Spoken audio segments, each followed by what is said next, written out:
Good morning. Good morning. Good morning. Morning. Good morning, Austin.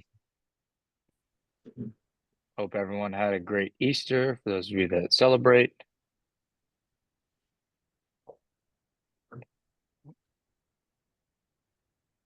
I'm going to give it a couple more minutes to let people log on, and then we'll get started. We're probably going to finish a few minutes early today. It's not quite as long of one, but it is important, and it will play into what we're going to do tomorrow when we're in person together. I will make a better point to send out the recording today and not after Tuesday. It's for those of you that aren't able to make it today, or if you want to recap before we talk. We're going to talk about preferred vendors today, though, and making a list and where that can be impactful for you and your business. So I do think it will be helpful. Let me respond to this seller real quick.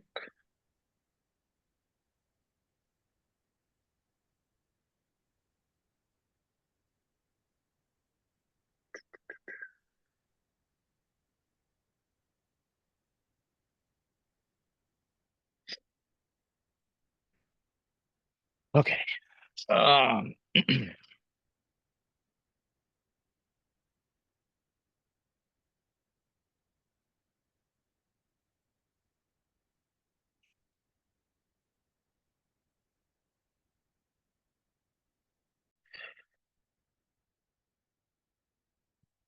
Okay. So talking lead gen, obviously. Some people want it to happen, others wish it will happen. Then there are a few who make it happen. Today's a little bit special because we're going to do two Gary Keller quotes. That's the first one. Second one, picture's not showing up for some reason. Hold on. Where'd it go? Why is it not showing up? Oh. All right. Well, it says no one succeeds alone. Pretend that that's there. That's obviously a powerful one, and it's going to play into what we're talking about today. So, power of a network. We're talking about building a network, specifically preferred vendors list. We're going to talk about the power of it, where it can help you. I'm going to give you tons of examples of people that can be in your network. We'll talk about the benefits to it and the key elements of building a preferred vendor network. And then I'll give you some activity ideas, some of which we're going to do tomorrow. So, the preferred vendors list, the easiest way to think about it is parties to a transaction. We rely on each other for business to be done. So I'll give you more examples later, but for example, a mortgage lender or a title person. It goes much further than that, though, and anybody that can be value add to your database. It could be a particular hairstylist, it could be a landscaper, it could be a painter, it can be any financial advisor, legal attorney, divorce attorney. It can be anything that you would think that somebody may come to you to ask for.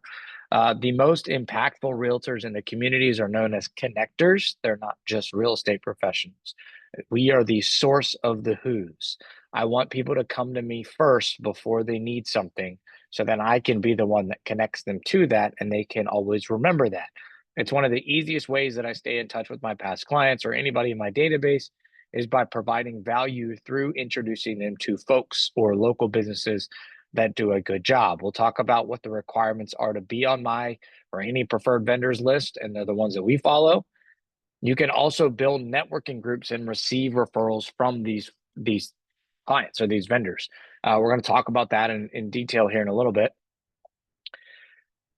Probably one of the most underrated items from a preferred vendor list is they can actually help you master the ins and outs of the home process. And when I say home process, I mean they can educate you on certain elements surrounding a transaction. So, for example, I'm dealing with this currently. When you see inspection repairs that show up frequently, meaning on a lot of different homes, the same type of repair is showing up. When you find a contractor that can do those type of repairs and do them well, they can help educate you on what exactly is going on with this issue. So I'm going to use my real life scenario that I'm dealing with right now. We have a listing in Twin Hickory. Took a little bit to get under contract. We finally did.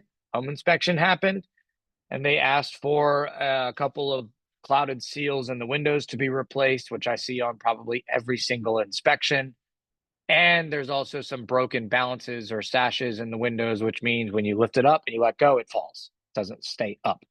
And that's a safety hazard. So they asked for those to be fixed. Seems simple enough. I see broken seals on almost every single inspection that has vinyl windows. So when I call a contractor to fix them, I say, hey, what's going on with these broken seals? Why does that exist, or what is actually happening here? And what happens is newer windows have double panes. They have two panes of glass, one on each side. And there's a gas in between that keeps it clear and pretty and easy to see through. When a seal gets broken, that gas leaks out and other outside air gets in and it fogs it up. And it looks like the window's dirty, but no matter how hard you scrub, it doesn't go away because the seal's been broken. Now, is it a defect? Yes. Does it alter the function of the window, which keeps outside elements out and inside elements in? No. And yet we see it time and time again. It's also one of the easiest things for an inspector to look at with the naked eye and say, that's a problem, and write it up. And yet buyers hear it and they go, oh no, it's got a clouded seal. The window's failed. I have to ask for it to be replaced. And depending on what side of the transaction you're on, you may be able to educate your client. If I'm representing the seller in this case, I can say, look, it seems like a silly repair. It's not actually altering the function of the window. However, from our experience, any buyer is going to ask for this to be fixed. So we don't necessarily want to lose the strong offer that's in hand over a repair that anybody's going to ask for. And from talking to those contractors, I've been able to figure out pretty quickly and easily and efficiently, here's what's going on. Here's how we can fix it.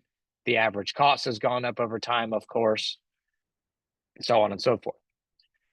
You can also give value to your vendors. We had a client event over the weekend, and we had several vendors that not only sponsored the event, but they got to come. One of the vendors that sponsored our event is Cavalier, who you guys all know from being in our team meetings. We had Cavalier Moving and Cavalier Clean there. And from guests that were at the event, Cavalier Clean got 2 new clients. So yes, they sponsored the event, but it was obviously worth their time because one deep clean will pay for the amount they gave us to sponsor the event. So it was a win-win for them. It's a win-win for us because they gave us money to pay for the event. And we got to introduce them there. So you never really know where that's going to go. Now, that's a long kind of process in and of itself. We've sent them other referrals, but from showing up to the event, not all of our sponsors did. From showing up to the event, they got access to potential clients. All right, let's talk key elements for preferred vendors. The first thing you want to do, and this is important, you want to identify what you require to be in your preferred vendors list. Obviously, they should be licensed and insured. We'll talk about that here in a second. There are certain skills or requirements that need to be met in order for them to be on your preferred vendors list. You don't want to just hire anybody. At the same time, cost is not necessarily a requirement that we can A, control, or B, should be made in order to be on your list. What I mean by that is don't just look for the cheapest contractors around to fill your preferred vendors list up. When your clients ask you for a vendor, they're not necessarily asking for who's the cheapest or who's the most affordable around. What they care more about, most likely, is reliability, quality or expertise, and then responsiveness. If I send a contractor as a recommendation and the client of mine can never get a hold of them, that not only reflects poorly on me, but it's something that I need to be aware of with that contractor. So I would put responsiveness up at the top of the list. Reliability is another one. They show up when they say they're going to show up. They stick to their pricing, et cetera, et cetera. And then expertise. I use my brother's company for IFL Painting as an example here. When people ask me what kind of painting does my brother do, he does all of it. And yet they are especially known for their cabinet painting and their exterior painting. Now they do interior too, obviously. They also do the higher end stuff like trim work and chair rails and that sort of details. They could do drywall repair as well. When I refer them to somebody, one of the things I refer them with is saying, look, they are not going to be the cheapest. They are going to be expensive. You're paying for quality. So if you're looking for a couple walls to be painted, they're not your guy. But if you want a quality job done, or if you need a whole house redone, or you want the exterior done, or cabinets, that's something that I know they can stand by their product on. Testimonials to showcase the workmanship. If you have not personally used them, but you have clients that have, that's impactful. You want those testimonials handy, even if it's just a matter of saying, like, yeah, they did great work, or they showed up when they said they would, their pricing was fair, and we got what we expected. If you can personally use them, that's even more impactful. When I refer certain vendors and I say, this is who I use on my personal house, it goes a long way. And then another key element that a lot of people miss is you need to monitor and update. You need to regularly review your list. There are plenty of vendors that used to be on my list that are no longer on for a variety of reasons. Either they did not perform well or they have changed their business practices. We fired a media company because they told us the week of the client event they were not going to do it anymore as a sponsorship deal and tried to charge us $600 when they said originally that they would do it as a sponsorship for free. They then said that they were too big and can't afford to work for free anymore. So they got fired, and we're never using them again for a listing photo, for a video, for anything. That happens. There are also vendors that get out of the business. I have a handyman that I used to use for all of our inspection repairs who doesn't do handyman work anymore. He went and got a medical sales job. So I can't use him. I have to find another one. And we did. But if I wasn't monitoring, updating the list regularly, we would not have come across that. And that's okay. That's part of being in the business. You also have new vendors that you gain, whether it's a specific category or not. There's one that we used to use all the time. We kind of stopped using them because they got a little too busy for us during COVID and when the things were crazy. And now they've settled down and we've started using them again. And they're a general contractor that can do anything. The reason why I like them is when I have an inspection report come through and I'm representing the seller, I can quickly go online, submit the repairs request, and they'll give me an estimate within a couple of hours. And so I know exactly what I'm working with. And they can have the work done in about 2 weeks. And they're Class A contractors, so they can do literally anything. All right. Key aspects. So those are the key elements. Now we're talking about key aspects. This is why it's important. Preferred vendors are usually vetted and recommended by the agent that builds our client trust and confidence. Kind of going back to what I was talking about before, if I personally use somebody, that establishes a level of trust that they wouldn't necessarily get elsewhere. Same thing with service quality. We prioritize professionals who have consistently delivered. I'm not going to suggest somebody that's not good. You're taking the process out of the client's hand where they have to vet or they have to go ask or try or do the legwork to find quality contractors. You're doing that for them. Kind of the whole point of why we're talking about it today is building a strong network of trusted vendors can lead to referrals and increased business for both of you. Not only will they start to send me more business, the more business I send them, it also makes you look good for the client.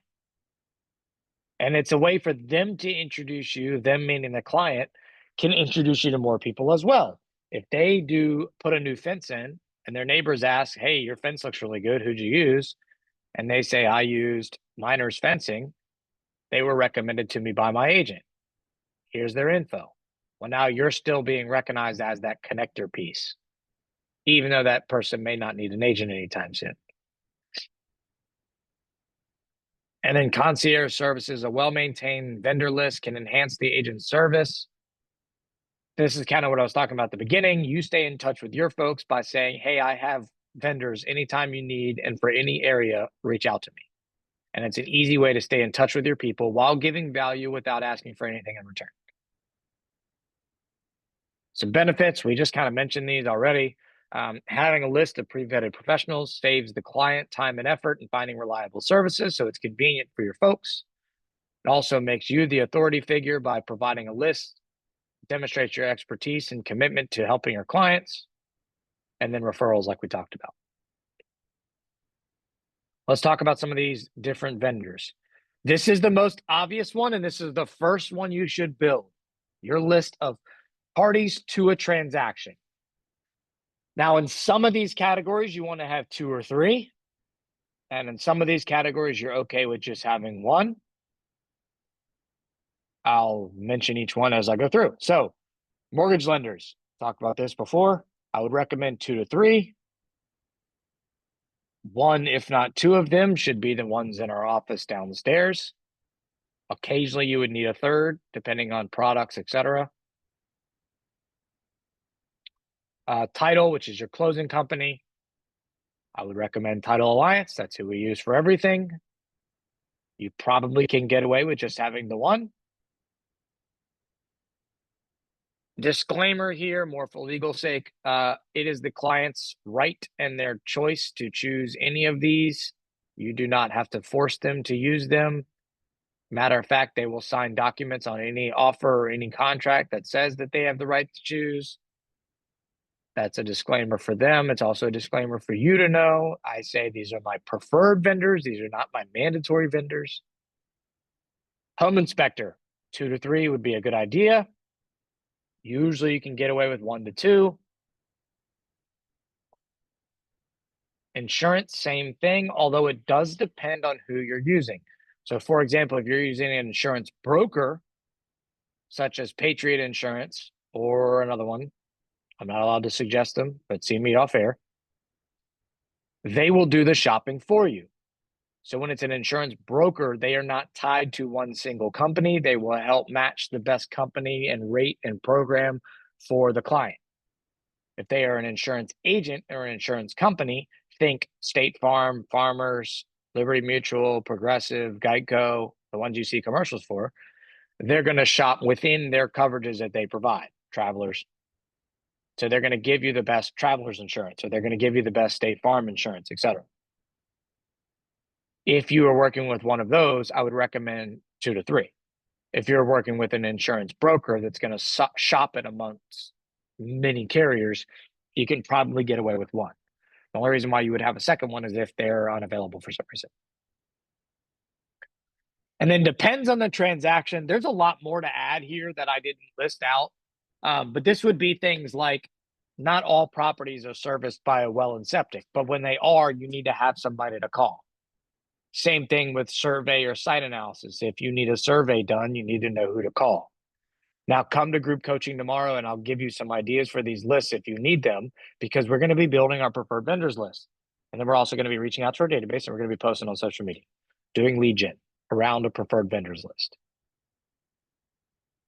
Other things that could depend on the transaction is a listing media company. If you are doing a seller, you need somebody to take the photos.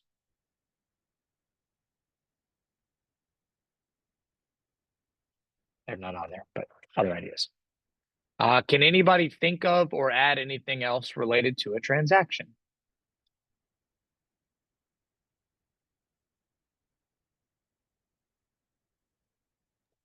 About stagers. Stagers is another one that I was going to add to the depends on transaction.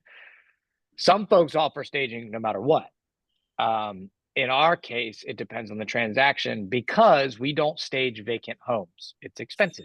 We don't want to rent the furniture. We will stage your home if it's occupied because our stagers will come in and work with what you have. That's a good example. A home cleaning Stagers, service. home cleaning service is another great one. Movers is another great one. I recommend Cavalier, and I am allowed to recommend them because they're an office sponsor as well. And it's 2 for 1. You have a cleaning company and a moving company. Now they are separate companies, but they are affiliated with each other and they're easy to recommend. I would still keep 2 to 3 for each of those. So for example, if Cavalier's booked out through the moving dates that you have available, you want to be able to recognize the second one. Same thing with cleaning companies, same thing with stagers. You want to have a couple available in those type of categories. Well and septic, you're probably okay with having 1, maybe 2, depending on what it is. And then survey, usually only need 1. Very rarely do we do surveys. Now, if you're doing land deals, you're going to want to have 1. Or if you're doing properties with a lot of land, you're going to want to have 1. But for the most part, they're not necessarily done that often. Let's move on. Home improvement services. Now, one that's not on here because I just thought of it a second ago is landscape. I'm going to replace carpenter with landscaper. Carpenter is another one you can kind of keep in the back of your mind. There's more than this, but you can think about anything that could possibly be done to a house. You want to have somebody in that category. Now, this list can expand over time. It's typically not all built out at once, unless you come from like a home improvement world or renovation world, or you were a contractor in your previous life. then you may have somebody. You can also rely on these contractors for other people. So for example, our painting company referred us our flooring company. Our general contractor referred us our plumber. If you need an electrician, Emma Clemens, who's an agent in our office and in productivity coaching, her husband owns an electrician company. And that's who we use. And then sometimes your general contractor can do multiple things. So for example, our general contractor specializes in decks and renovations. So he kind of checks off a couple of these. Some of these you are going to want to have a couple of categories for, though. Like I would recommend a couple of general contractors. I would recommend a couple of HVAC professionals. Plumber, depending on how busy they are, you may need 2 or 3. Same thing with electrical. These are great for home inspection repairs. They're also helpful for when your clients call you out of the blue and say, hey, who do you use? We want to add a fence. Questions or anything to add on the home improvement side? Cool. There's more to that. All right, let's talk about some tips related to building a network. If you do not have somebody in one of these categories, rely on your agent connections. So for example, communicate with agents in the office. It doesn't have to just be me. It can be any of the agents in the office, especially if they sell a lot, or if they're doing a lot of listings, because they're probably going to come across these, especially when it comes to home inspection repairs. Now, I wouldn't necessarily ask a new agent because they might not have seen them unless they've personally used them. So for example, Krista has some rental properties. She may have used some of these contractors to take care of her rental properties. That would be somebody I would ask. She also does a great job of asking me when she needs somebody. So they probably have access to my people, which I'm always happy to send more business. The only rule of thumb, if you use any of my people, is you have to tell them that it came from me. So then I get brownie points. You want to build your list out. And I literally have a list. Matter of fact, we have it in Canva. I'll show you what it looks like real quick. If I can find it. Because we're making a new one. All right, so where's it? Aha. We have recommended contractors. And we will duplicate these pages and add them all on there and then send them out to our clients, both as a PDF and we send it printed as well. Now, those that are tied or parties to the transaction, they're in our buyer and seller guides. People outside the contract, the transactions, so the home improvement services go on a preferred vendors guide, something a little bit different. You want to meet with them one-on-one where possible. If I'm looking for a new plumber or a new electrician, I'm going to meet with them over coffee and talk about their business, talk about if they have the capability to add more clients, tell them a little bit about my business, how I operate, how I only work by repeat and referral business. I don't pay for advertising, et cetera, et cetera. And you want to get to know them. That's going to help them put you higher on the list. For example, my general contractor, not only because he's a friend of mine, however, we've known each other for a long time and I've sent him a lot of business. He knows that if I call him for inspection repairs, they're supposed to get bumped to the top of the list for priorities because usually inspection repairs have a timeline associated with them. We've earned that right. The more you establish that relationship, the more you earn that right. The more business you send them, the more often they're going to refer you or keep you top of mind. Maybe they get called to do a big renovation and the seller tells them, or the client tells them they're getting ready to sell their house and they want to renovate their kitchen. There's an opportunity for them to introduce you. And then I just kind of touched on this, but if you have blanks on your list, meaning you don't have certain categories filled, ask the contractors you do have. I mentioned this before, but our general contractor referred us our plumber, our HVAC person, our gutters and siding person. Our painter is our drywall repair and referred us our flooring person. Our roofer referred us a gutters and siding person. So they overlap a lot of times with each other. And that's how I'll introduce myself. Hey, Dustin with Standard Roofing sent me your info. We're looking for a new gutters and siding guy. Do you have the ability to take on more business? We'd love to send our clients to you. They almost always say yes. Either that or they don't respond. If they don't respond, I'm not going to use them. But almost always they say yes. Here's a couple of ways where you can give value to your vendors. It's always easiest to ask for more in return after you've given them a lot of value. One of my favorite ones is I will mention a preferred vendors in our newsletter that goes out every single month. I will also mention our updated guide. So like last month, actually, that's not true. 2 months ago, they got something that said, we're updating our 2025 preferred vendors list. If you would like a copy, reply back vendor or reply back and let us know. It will also boost your open rate. It will show you who's actually reading the newsletter because those people will reply. We had a lot of folks reply. Some people didn't even reply. They just specifically asked for a vendor. Like I had like 3 or 4 clients ask for a fencing company or ask for a electrician or cabinet painting or something specifically. And then we had another handful that said, yeah, we'd love the list. Thanks for all you do kind of thing. You want to meet with them often. We've talked about networking groups before. This would be an opportunity where you can build your own networking group. You can meet for coffee once a month or every other month and invite all of those preferred vendors to come with you. And it's an opportunity for them to meet each other, and you're still known as the connector piece. This is an important one. It's often overlooked. Let them know when you make referrals or connections. Don't just give a name or don't just give, like I'll use my brother's company as an example. Anytime I suggest Hypefill Painting to somebody, I send Hypefill Painting and my brother's number to the client, and then I turn right around and I text my brother. Hey, keep an eye out for Blake. He's going to call you about cabinet painting. I just gave him your info. Keep an eye out for Chase. They're going to call you about a whole house painting job. Keep an eye out for the blah, blah, blah. Then not only that, I follow up with Matt. I say, hey, did Chase ever call you? Yeah, we got him scheduled. It's happening next week. Great. Let me know how it goes. Let me know anything I can do to help. It's a two-way street there. It also reminds the client, hey, I'm sending business your way constantly. It reminds the vendor, excuse me. And that makes them more likely to refer you. You can also do a group chat. Now, if it's a party to the transaction, this is how I do it.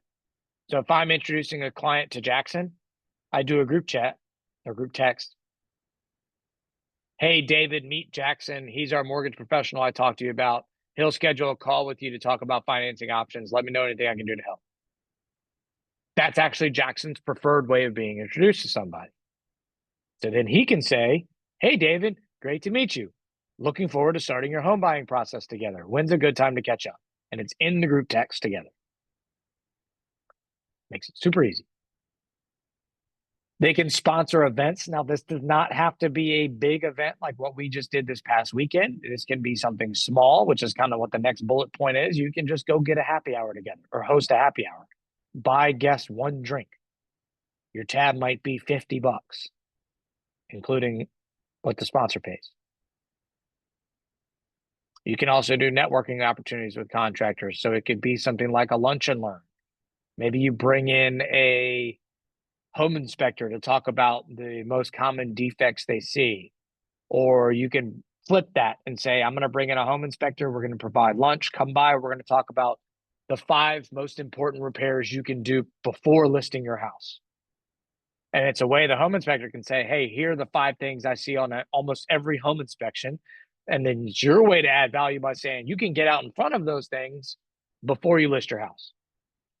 With Thompson Street, our Ashland listing that's going on the market this week, we did exactly that. Now, he used to work in home inspections, so he knew what to be looking for. But I said to him, what are some of the things that you would ding? He said, well, I know it needs new insulation. Okay, let's do that before we go on the market. What else? Well, I know I need to fix this, this, and this. Okay, let's do that before it goes on the market. Because if you do it now, you can use whoever you want. If a buyer comes in and asks, you're going to have to use license this, license that. It's not to say somebody's not licensed, but at the same time, it's easier to hire a general contractor or a handyman to take care of a list of things when the buyer's not specifically requiring invoices, etc. Questions, thoughts, comments, or concerns? We got 2 more slides, 3 more slides, 2 more slides. All right, let's talk some lead gen ideas. Now, this is what we're going to work on tomorrow. Oh, yep. Go ahead, Lynn Ann. You're on So mute. at the There you go. Yep. beginning, yeah, I know. So at the Sorry. beginning, it's okay. At the beginning of you were talking, you said when you find people, you need to make sure they're licensed and bonded. But what you just said now, kind of, I don't understand. Yeah. So, good question. So you always want to make sure people that are on your preferred vendors list are licensed and insured. What I was referring to was when you're working with a seller specifically, you can use a handyman or a general licensed contractor to do the repairs. Whereas when you're working with a home inspection report or a buyer requested repair, a buyer may say, I want an electrician to do the electrical repairs. I want a plumber to do the plumbing repairs. I want a structural engineer to do the crawl space repairs. Whereas it's going to be cheaper for your seller in the beginning to hire a licensed general contractor or a licensed handyman. I use the word handyman probably loosely there. Just because they're like a handyman doesn't mean they're not licensed. There are different levels of licensure and insured for contractor related, but that is a good question. The good news is when you fix it before an inspection report or before a buyer has asked those repairs, you don't have to turn that report into anybody. You can just have it done. And it's a value add for your seller to have those repairs taken care of ahead of time, because a lot of times they can shop it and they can find somebody that can do multiple different repairs for a cheaper all-in-one price versus hiring these different people. An example that I give a lot is our Class A that we use for those inspection repairs. They have a disclaimer at the bottom of their invoice that says, we do volume discounts. So the more repairs we're doing, the cheaper each repair will be. If you take repairs off of the list, the price may go up because they do volume discounts. Versus if you add things, it may go down. So it's not just like, oh, this is how much it costs to fix a window. If you're asking for 6 windows, it's going to be cheaper per window than it would be if you're just asking for one. So great question though. And it depends. So it does depend on the repairs needed, on who you would use, kind of thing. What other questions, if any? Cool. Let's talk some lead gen strategies on what you can do. Now, this is what we're going to focus on tomorrow, these next 2 slides, but I did want to touch on it today so you can start thinking about it. Matter of fact, if you can come in tomorrow with some vendors already in mind, it will help you. We want to start building our list of preferred vendors. So when you get this recording later today, focus on those first 2 slides. Make a list going down of parties to the transaction, and then make a second one that has all these different categories. And then you can start writing a little dash, and you can make it on a piece of paper. It doesn't have to be anything fancy yet. And we're going to start going down the list and saying, who do I have in these areas? Then we're going to connect with our database and ask if they would like a copy of your preferred vendors, or ask if they need a specific vendor or contractor for their home. Could be either one.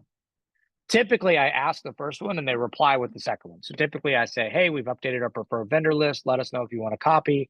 And that's when they come back and say, yes, we'd love a copy. Also, who do you like for blank? Your preferred vendor list can help you convert business in addition to gaining new opportunities. Now, what I mean by that doesn't happen quite as often right now, but it will happen as the market shifts again. If you have a reliable contractor that can fix things pretty inexpensively, it's easier to get a buyer off the fence to buy a house that might need a little bit of work if the cost to cure is much more reasonable than what they expect. So for example, maybe they hate, and I just had one of these done. Maybe they don't like the flooring or the carpet in the bedrooms, and they don't like the paint color. Well, if I've worked with my preferred vendors enough and I understand their business model, I may be able to call my painter, my brother, and say, hey, can you give me a ballpark figure on what it would cost to paint just walls and trim for a 1,500 square foot rancher? Yeah, you're probably looking at 3 to 4K. Okay, sweet. That's all I needed to know. Click. Call the flooring company. Hey, Flavio, can you let me know how much it would cost to do all new flooring, ripping out carpet and putting in new LVP for a 3-bedroom, 2-bath, 1,500 square foot rancher. We don't need to do the bathrooms. They already have floor. Yeah, you're looking at blank. Okay, sweet. That's all I needed to know. Then I can call the buyer back and say, hey, it's probably going to be about like 8K to do exactly what you're talking about. We may be able to ask the sellers for a credit in that amount. Would that make you more interested in buying this house? Well, yeah, that sounds great. Okay, great. Then we buy the house. We get 10K from the sellers instead of 8, and all is well. And I have buyers that are literally in the process of renovating their house right now. They closed at the end of March. They ripped out all the flooring and they're having everything redone. And they're happy as can be because they got a good deal in the house. It can help you convert business. That was a buyer that was sitting on the fence, wasn't sure what they would find. And then they got a really good deal because we were able to negotiate that. Now, it's not always that cookie cutter or clear cut. Sometimes the vendor may say, yeah, can I put eyes on it? Book a showing or bring them to the inspection. If you get it under contract, and work it that way as well. And then they can obviously help you gain new opportunities. The more you refer vendors out, the more top of mind you stay, and then your clients think of you, which is the whole point. Same thing with the example I gave earlier. Maybe your general contractor is renovating a kitchen, or your landscaper is taking care of a yard, and they talk to the seller and they say, hey, I'm relocating for my job. They say, okay, well, great. You got to call David. He's the only agent I would use personally. Then they call David, and David gets a new seller opportunity. All right. Social media.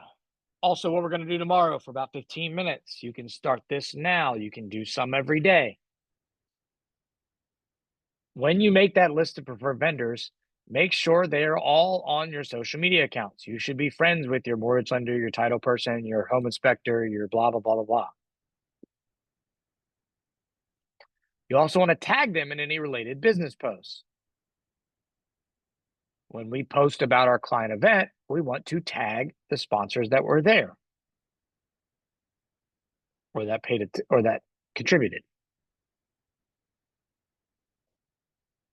On the Tuesday testimonial post, and we did this last week, if you do not have testimonies of your own, you can give recommendations to preferred vendors and tag that vendor. Example, can't say enough good things about Hi-Fo Painting, not just because we're related, but because of the way they took care of our clients. They did top-notch quality painting, and it helped our seller get X amount of dollars over asking in just this many days in the market. Thanks again, Hi-Fo Painting. Tag. It's me giving a testimony and tagging the preferred vendors. It's also reminding my social media database that they can come to me for preferred vendors. And it creates conversation. If you tag them, you will show up on their page as well. Now, this does not have to just be on Testimonial Tuesday. An example last week, I did one where I popped by Hi-Fo Painting because I was picking up a check for the event that he was sponsoring. And I talked to my brother for a little bit, and I took a little selfie out front with their business in the background and said, popping by one of our preferred vendors, and tagged them. And it started conversations, not only on the social media, but I had other friends of mine saying, how are you related to Hi-Fo Painting? We actually used them on our house 3 years ago, blah, blah, blah, blah, blah, blah, blah, blah, blah. Like, I didn't even realize it was your brother, kind of thing. You can co-brand content such as your newsletters. And this is something new that is very impactful. You can also co-brand content creation with your vendors. Our home inspector, the owner of it, has a podcast, and I have been featured on it as a guest several times. It's about leadership and owning businesses. It has nothing to do with home inspections. The event post that we did this weekend, there are pictures where the sponsors that were there were in the post themselves. So then they can share it, or I will text them the pictures of the posts that have, or I will text them the pictures that have them in it. Then they can post and say, had a great time at the Eden Properties client event on the weekend. That's all they need to say. Some of these vendors can't outright say, call Krista with all your needs. Like Harmony can't say that. She's tied to serving the whole office. However, she can say, Had a great time with the first time homebuyer happy hour with Krista on Thursday last week. It's still giving you recognition without outright giving you a testimonial, but it will. I promise it'll help boost your traffic and your views, which is the whole point. Okay, that's all I got. What questions, thoughts, comments, concerns do you have about preferred vendors, if any? Yeah, Austin, I have a question for you, and I'm almost Yes, afraid sir. to ask this question. But I'm thinking about some vendors that I use. Like I said, I moved here 2 years ago, so I have a new fence in the backyard. My house has been resided and other work done around here. So obviously, I've used some vendors personally. And again, this is just looking at this from a vendor's perspective, but asking with the I'm trying to figure out how to say this. I'll just be blunt here, but please Yeah. remember being as respectful as possible. But all the workers that were here at the house were of, let's just say, Hispanic descent. With all the immigration issues going on right now, how much is that, do you believe, has impacted the vendors? It depends on the category, for sure. And a lot of times, let's go back to, here we go. Yeah. So, this is kind of what David's getting at, but oftentimes contractors in any category have a team of subs, which is the nickname for subcontractors that they will use. So I'll use my brother's company specifically because I'm very familiar with it. He is the owner of the company. He is also full-time project consultant. He's full-time sales. He's full-time manager. My brother does not pick up a paintbrush anymore. He used to, but he has a team of people that do the painting. He also has a team of sales professionals that go on the appointments to do the estimates. He has a team, well, he has 2 people that do drywall repair. So he has a team of employees underneath of them. If they are using subcontractors that maybe aren't legal or are immigrants, etc., that may be impacted. However, we care more about the person that's booking the business in the first place. So a lot of times you can talk to a point of contact, and if they're smart and if they're licensed and insured business, that person's going to be a legal, upstanding citizen, business owner, etc. You can probably get out in front of some of this by checking if they're licensed and insured. If they're not licensed, that's a red flag. We shouldn't be suggesting them anyways. There are several general contractors I use that will send certain employees over to do the repairs, even though I'm talking to Chris, who's the owner of the company. Chris isn't the one on the job site. Chris is managing the jobs, the people that are on the job sites. So that's how I would start with that, by saying like, hey, and maybe you meet with them over coffee and you chat with the owner of the company about that, or get them on the phone. I wouldn't necessarily put any of that in writing, but I would get them on the phone or meet with them in person by saying like, hey, do you think the recent changes in policy are going to impact your business? Are you still going to be capable to take on more work, or is your employee count dropping? You could also use this as an opportunity to say, I don't mind keeping an eye out for people that are looking for work that might be a quality employee for you. It's another way to give value. For example, somebody just graduated college, or somebody just left working for a really big home improvement contractor and they want to do something smaller, something more impactful. I see that all the time because companies like Paramount Builders are always hiring, and yet they run a very systematic model approach that builds in a lot of margins where the company makes a lot of money, their employees don't make as much. And so people stay there for short stints, but they get a lot of experience learning on the job. I was talking to Mike Ramler about it this morning because he used to work for one of their competitors. And so people that leave there are oftentimes quality employee candidates for some of these other local businesses. So it's a way that you can kind of learn about a problem and solve it at the same time. That's a very good question. It's kind of a sensitive topic. We don't necessarily want to outright say like, hey, are you going to lose employees because you're hiring illegal immigrants? Like, that's not how we would go about doing that.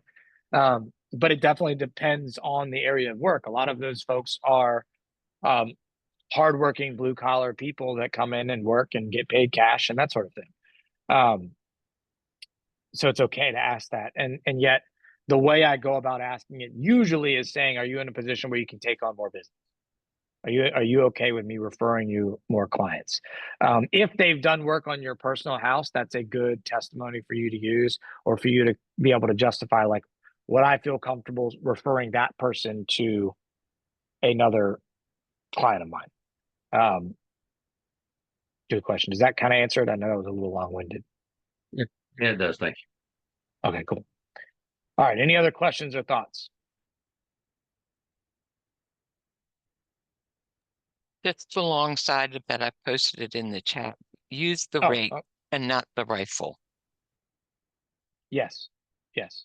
And that is a good way of kind of looking at this too, is, and it's going to be some trial and error. So we talked about this. Where to go? You're going to monitor it and update regularly. The reason why I say you want to have a couple in each category, occasionally you will run into where the contractor drops the ball or they're too busy and can't get to it. So you want to be able to accumulate or collect. There's nothing wrong with having several in a category. I have 2 or 3 fencing companies I like. Some of them get more booked out than others. Now, my stepbrother works for one of them, and him and his dad just bought them out. So they get kind of top bid when I refer them because they're family. Ironically, it was one of the ones that we used to refer anyways, Miners Fencing. But we have personally used Row Fencing. So when I refer it, I'll say, hey, this is my stepbrother's company, Miners. They're really good. They do a lot of fences in the West End. This is who we personally use, Row Fencing. They're also really good. I would trust either one of them. See who's available first. Then they would call both. Or I have clients that they see the tagline, this is who I personally use, and they go for that. They're like, I don't even care what the other one is. If you personally use them, that's who I'm using. And that's what happened. Then I had a client that used this exact conversation, used Row Fencing, sent me a picture about a month later. Our fence looks great. Couldn't be more happy and excited. 3 of our neighbors have already asked for Row or who we used. I gave them Row and told them that you're the one that sent it to us. I said, great. Now, if you would only listen to how to refer real estate potential clients the same way you refer vendors, we'd be all in good shape. This is the same client that I've worked with for 10 years now, helped buy and sell 3 houses. And he still, to this day, texts me and says, hey, this house on my street is coming soon. And I'm like, there's not a damn thing I can do about it when it's coming soon. They've already hired their agent. I need to know before they interview agents that they're thinking about moving so that I can win the deal. And I used to tell them that. I'd say like, hey, you got to catch them before they hire an agent. He's like, oh, sorry. And I'm like, it's fine. But unless I have a buyer looking to move into the neighborhood, there's nothing I can do about coming soon. Now, the new way I ask for that is, do you have any friends that you want to be neighbors with? So I can try to get a buyer referral to buy in the neighborhood instead of just saying, hey, dummy, I can't do anything with it coming soon. And that rake analogy that Linnea is talking about is, don't worry about nailing it with a rifle and getting the contractor that's the end all to be all, that's going to fix everything, be there for my clients, send me referrals. It's hard to nail that. But if you use the rake concept and you slowly start accumulating these quality vendors, A, they're going to start giving you other vendors that you can refer. And B, you're going to slowly start adding value to your database, which is also going to get you referrals.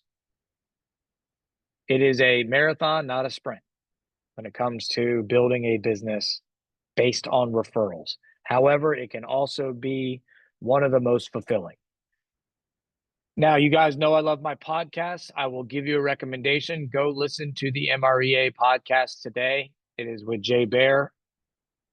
He has been around for a very long time, worked with companies such as Nike. I don't know if you've heard of them. He is a marketing guru, and he talks about how to get business through word of mouth and not spending money on advertising. There's a lot of good nuggets in there. It's not necessarily things that you're going to have to go implement right away, but they are good constant reminders. This would be one of them. We do not get referrals by helping clients get a good price on the house they buy. That's called real estate. That's the whole point of the job. We get referrals by doing the extra mile or going above and beyond, or this is what Jay's point is, doing something that stands out that gets them talking differently. Preferred vendors list is one of them. A lot of agents do it, but if you develop a system around it, it will help you stand out. Okay, that's all I have for today. I appreciate everybody being here. I will hopefully see you all tomorrow morning at 9 a.m. in the training room. I plan on being there about 8:45 to do some practicing to prospect and giving you some ideas. The slides will be up on the screen, so if you can get there a few minutes early, it will help you. Otherwise, I will see you at 9. Thank you so much. Thank you. Thank you. Thanks, Austin.